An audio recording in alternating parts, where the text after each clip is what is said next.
Welcome back, America. I'm Hugh Hewitt. I'm joined by Mary Katharine Ham. She of Mary Katharine Ham fame, MK Hammer, and Getting Hammered fame. Mary Katharine, you and Vic delivered a very, very wonderful podcast this morning. Got me up the implacable hill. And then I got to know that there is a Australian sprinter named Gout Gout. Did you know that before the episode began?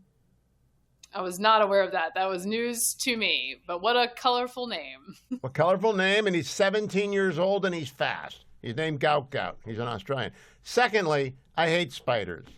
I hate them, and I've never heard of the kind of spider that you and Vic were talking about. Alert me a little bit about these jumping spiders. Okay, so the wolf spider you would not like to see. A jumping spider, I think, is smaller than a wolf spider. Also, those are kind of cute, I think. But the wolf spider is the ones you don't want to see because they're like the diameter of like a small drinking cup, of like a rocks glass. They're large. And they jump in any direction? No, that's a different thing. Okay, you're talking about a cave cricket or a spider cricket. They often are in the southeast in basements because they like humid spaces. And those are different than spiders and terrible. I don't mind spiders. Those are terrible. I don't want brown recluse spiders. You know, one of the reasons I love going to Maine is that there are no brown recluse spiders in Maine, period. That's fair. I mean, that's a venomous spider. I don't love those. But the ones that just eat bugs and stuff, those don't bother me. You know, my daughter doesn't like snakes. And because they live near rivers, sometimes snakes get into the house. And she always goes next door if my son-in-law is deployed and gets the Navy SEAL who's retired to come get the snake. Do you handle snakes on your own? I don't handle snakes on my own, but I don't think I've ever had one in the actual house. I've had one in the garage, and I just kind of let it hang because it's slither away. No, she's had it in the house. That's what happens when it gets wet. I think these are all southeastern problems, so I'm not going to concern myself. Let's talk about trade. Let's talk about trade tariffs.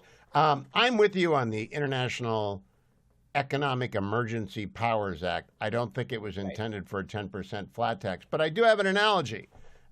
It's the dad tax. If you take 3 kids, and I did this all the time, to McDonald's, and they all get French fries and burgers, and you go through the drive-in window, the dad tax is, I'm the dad, you owe me some French fries, and they pay the French fry tax.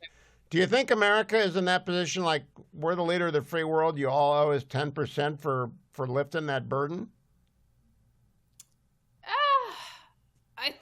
I think maybe logically, morally, yes, but do I think it will result in good things for the economy? I'm not sure. Are you with me in my pogrom against Harvard? I do not want them to get $1 of tax money, and I think under the Bob Jones precedent, they ought to lose their tax-exempt status. Well, I'm worried about the tax-exempt part. Look, there are parts of this that I love, and Harvard has flouted all sorts of civil rights rules, as have many of the other Ivies. I think like the way to get out of the content-based issues that some are complaining about, just like, why do major private universities with billion-dollar endowments get any of our money? Could we not just cap it at like, hey, if your endowment's this big, you're out of here, man? Like, I don't understand why we have to fund them at all. I don't understand why we need to have a negotiation about what would make them worthy of funding, because they don't need it. Go to somebody else, one of your liberal donors, and get it. Well, let me try and persuade you on the tax-exempt status. You lose your tax-exempt status in America if you discriminate on the basis of race, religion, ethnicity, country of origin.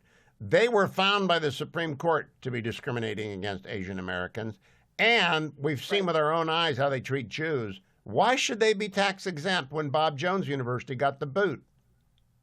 Yeah, I think I'm worried about the boomerang, that there will be a whole other raft of organizations that they decide are Bob Jones, or that they decide are like Harvard once liberals are in charge again, and they won't actually have the goods on them, but they will have a precedent. That concerns me.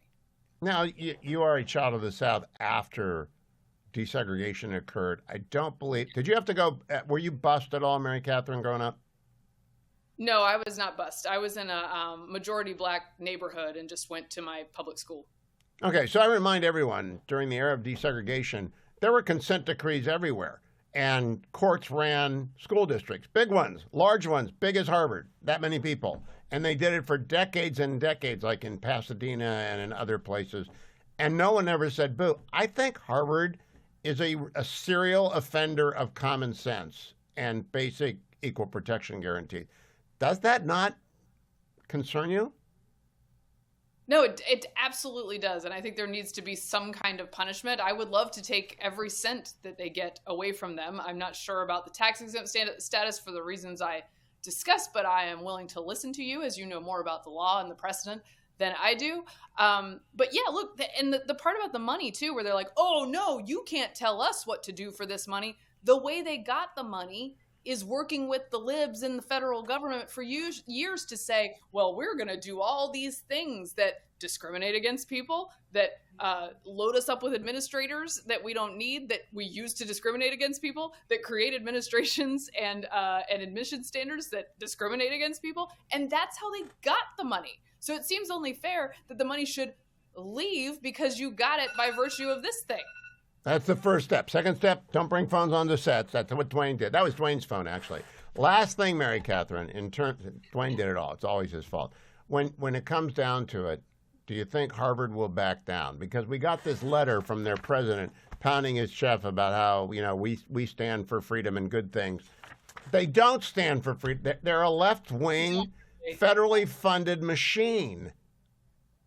Yeah, no, they don't stand for those things like free inquiry. I do think Trump, with the list of things he gave them, made it easier for them to look like the good guy, to pose like the good guy in this way. But is this a negotiation, or does Trump want them to just say, no, we're not going to do any of this? I think they stepped in the trap. Very quickly, because I also listened to Commentary Podcast this morning. Josh Shapiro, that guy was an anti-Semite. Yeah, our friend Guy Benson has posted the goods. That guy was an intifada demon, as Guy puts it. Do you think it's getting nearly enough attention, the fact that a Jew hater tried to kill the Jewish governor of Pennsylvania? No, and it won't. As soon as the media figures out that this person is plausibly aligned with a left-leaning cause, they're like, nah, we're out on that. If they knew that before, they would have turned him into a right-winger. If they had anything there, they'll just erase it. Well said, Mary Katharine Ham. It's a very great episode of Getting Hammered. Not sure about your love of olive wood products from the Holy Land. That's next time. But go get Getting Hammered with Mary Katharine Ham and Vic Mattis. Enjoy it. Laugh. I'll be right back.